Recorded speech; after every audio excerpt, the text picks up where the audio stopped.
Rebonjour. Alors pour cette troisième et dernière vidéo, j'aimerais vous parler de la partie graphique qui va être très importante dans OpenModelica.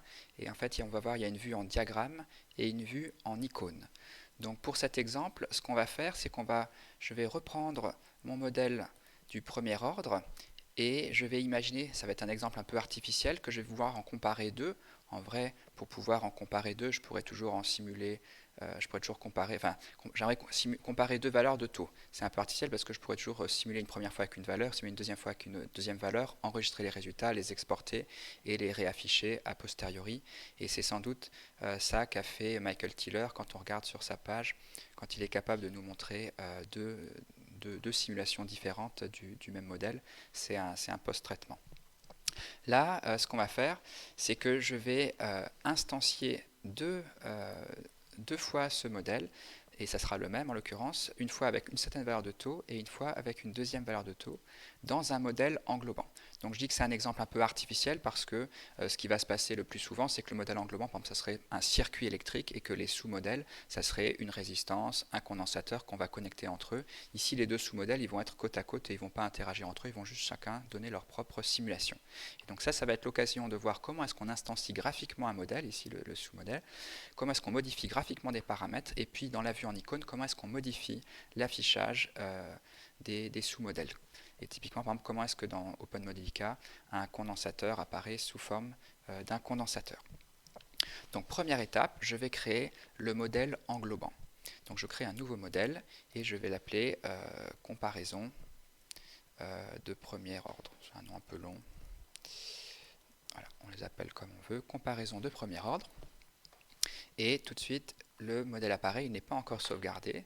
Donc CTRL S ou bien la disquette, hop, je vais sauvegarder toujours un fichier .mo avec le même nom de fichier et que le nom du modèle. Donc là, je suis dans la vue textuelle. Et pour faire un travail graphique, je passe dans la vue en schéma ou en anglais Diagram View. Dans cette vue en schéma, comment est-ce que je vais pouvoir... donc c'est là que je vais pouvoir dire comment se compose le modèle comparaison de premier ordre. Et pour ajouter un modèle, c'est un drag and drop, un glisser-déposer. Et ce qu'on me demande, c'est un nom. Alors, ce n'est pas le nom du modèle qui est le nom de la classe avec une majuscule. Là, c'est par convention avec une minuscule, ça va être le nom de l'instance. Et je vais en mettre deux, donc je vais l'appeler 1 le premier. Et si je zoome, voilà, je peux voir un carré ici. Alors, pour se déplacer, c'est CTRL et clic gauche. Pour zoomer, c'est CTRL et la molette. Je vois le nom premier ordre qui apparaît ici. Et je vais en mettre un deuxième. Ou bien je pourrais aussi faire une duplication, ça serait une autre possibilité. Voilà, glisser, déposer une deuxième fois. Et je mets deux instances du même modèle. Donc c'est là qu'il faut faire la séparation entre la notion de, un peu comme en Java, en Python, la notion de classe et la notion d'instance. Donc là, je le représente un peu de façon schématique. Là, c'est comment ça apparaît. Pour le moment, c'est pas très joli. On va personnaliser ça sous OpenModelica. Et ce qu'il faut imaginer, c'est que la vue graphique, c'est très pratique, mais ça n'est jamais qu'une vue sur la réalité qui est textuelle. Donc si je vais en vue texte, qu'est-ce qui s'est passé? Eh bien, il y a deux déclarations qui se sont rajoutées, qui suivent à peu près la même syntaxe que mon modèle du premier ordre, qui maintenant ici, j'ai des onglets ici pour jongler entre les différents modèles. La syntaxe, c'est le type et le nom. Avant, c'était le type genre réel, ou bien ça aurait pu être un entier, et x, c'était le nom de la variable. Et là, on généralise cette notion. Le type, c'est le nom de la classe, premier ordre, le nom du modèle, et le nom de l'instance, premier ordre. J'aurais pu l'appeler x aussi, mais autant lui donner un nom qui ressemble. Donc, on aurait pu le faire textuellement. Comment ça se passe graphiquement? Si on l'a fait textuellement, on n'aurait rien vu graphiquement. En fait, l'aspect graphique, il est décrit par des annotations. J'avais déjà montré les annotations dans la première vidéo. Dans le modèle premier ordre, on a vu l'annotation expérimentale qui servait à définir la durée de la simulation. Je pourrais d'ailleurs remettre dans ce modèle une annotation expérimentale du même style. Mais là, on voit une annotation qui est attachée directement à la déclaration d'une variable. Et cette annotation, si on regarde, c'est une annotation qui concerne le placement, c'est-à-dire le placement graphique. On voit que l'objet il est visible et qu'il y a la notion de transformation, origine, extent, donc où c'est positionné et la taille.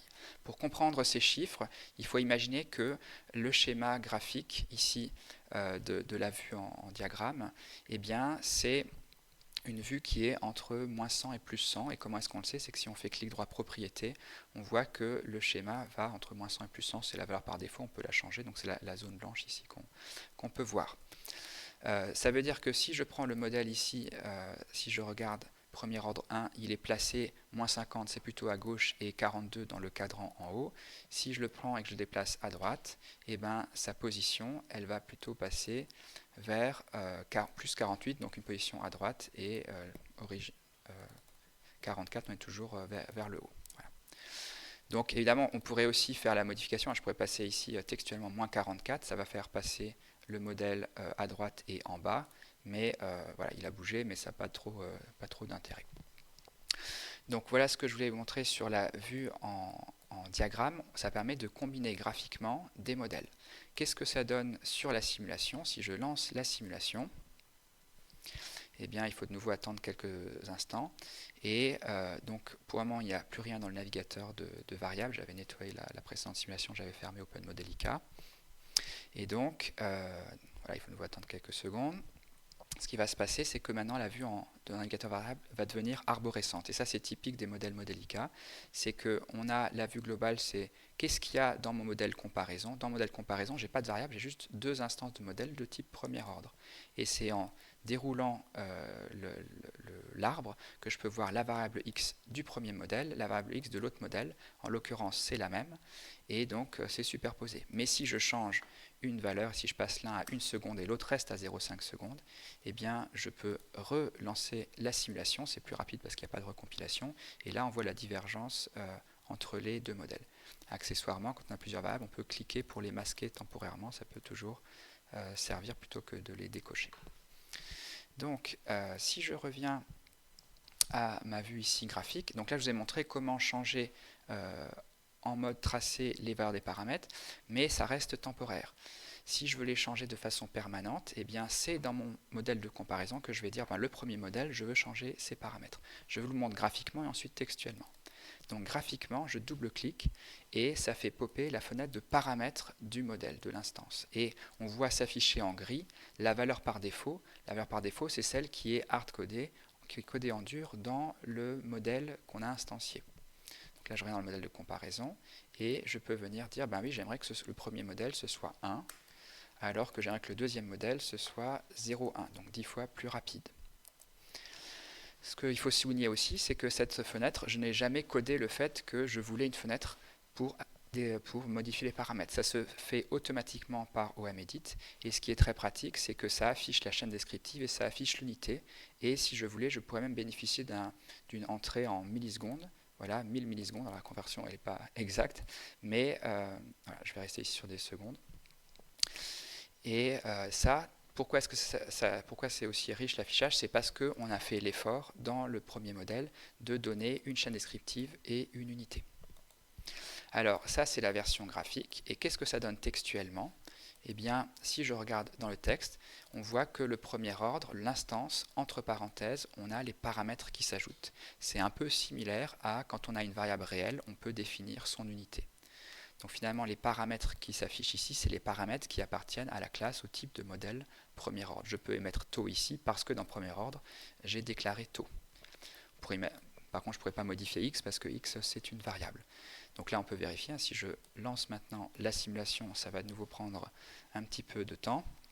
Mais au bout de quelques dizaines de secondes, la simulation va se remettre à jour avec, j'espère, une valeur de taux égale 1 pour le premier et de 0,1 pour le deuxième. Et donc cette fois, ça aura été hard-codé dans la simulation. Voilà. Donc là, en bleu, je vois la courbe. Donc c'était le contraire. C'est le premier ordre 1 voilà, qui est une courbe lente et le premier ordre 2 qui est une courbe plus rapide. Si je reviens au plan de ce que je voulais vous présenter, donc là on a vu comment instancier graphiquement un modèle, comment modifier graphiquement des paramètres. Tout ça en travaillant déjà sur deux niveaux de modélisation, un modèle qui englobe et des sous-modèles qu'on a instanciés. La dernière chose que j'aimerais vous montrer, c'est que les sous-modèles qu'on a instanciés, c'est des carrés gris, pas très jolis. Et bien on va voir comment les personnaliser. Donc pour les personnaliser, pour changer ce carré gris quelque chose d'un peu plus esthétique, c'est là qu'on va utiliser la vue en icône. Alors attention, il ne faut pas se faire piéger. Là, je vais travailler sur la vue en diagramme du modèle englobant, et c'est la vue en icône du modèle qui est instancié. Hein, donc le carré gris que je vois ici dans la vue en diagramme, c'est la vue en icône du modèle du premier ordre. C'est un piège parce que la vue en schéma, la vue en icône, ça ressemble beaucoup. Il y a juste un arrière-plan bleu ici et un arrière-plan gris ici. La vue graphique, diagramme du modèle du premier ordre, ça ne me sert pas parce que j'ai décrit déjà textuellement mon modèle. Ça me servirait si je voulais mettre des sous-sous-modèles dans ce modèle premier ordre. Donc la vue en diagramme, par défaut, eh bien, elle est vide. Elle est vide, mais je vais l'enlever ça pour avoir un peu plus de place. La vue en diagramme, elle est vide, et quand c'est vide, par défaut, ça affiche le carré gris. Maintenant, on va personnaliser ça, et pour ça, on va utiliser les outils de dessin. Les outils de dessin, eh bien, on a des rectangles, des ronds, des textes. On n'est pas dans Inkscape, c'est pas extrêmement riche, mais enfin, ça permet de faire un certain nombre de choses. Par exemple, je vais dire que j'aime pas le carré gris, je mets un carré jaune. Comment je fais un carré jaune? Eh bien, il faut déjà le dessiner, ensuite il faut cliquer bien sur sa bordure, et je vais dire que j'aimerais le remplir de jaune. Et pas oublier de changer le motif, c'est-à-dire que par défaut, fill pattern none, section mais jaune, en fait ça n'affiche rien. Il faut mettre fill pattern solide, c'est-à-dire un remplissage plein. Et voilà, j'ai mon carré jaune, j'enregistre. L'effet se fait sentir dans la vue en diagramme, mais aussi dans la bibliothèque, dans le navigateur de librairie. Là, le grand M bleu par défaut, c'est pour des modèles qui n'ont pas de vue en icône personnalisée. Je vais aussi rajouter un peu de texte. Donc je peux dessiner du texte. Hop, j'arrive pas. Si voilà, texte, il faut faire un drag and drop, c'est pas forcément très évident. Et je vais pouvoir ajouter que c'est un modèle de premier ordre. Je peux écrire ce que je veux. Voilà, premier ordre. Je peux ajuster un peu la taille. Le texte, il n'est pas affiché quand il est trop petit dans la vue en navigateur de librairie. Mais par contre, l'effet, on va le voir maintenant dans la vue, dans le modèle de comparaison. D'ailleurs, lui aussi, je peux rajouter un peu de texte pour savoir que c'est un modèle de comparaison.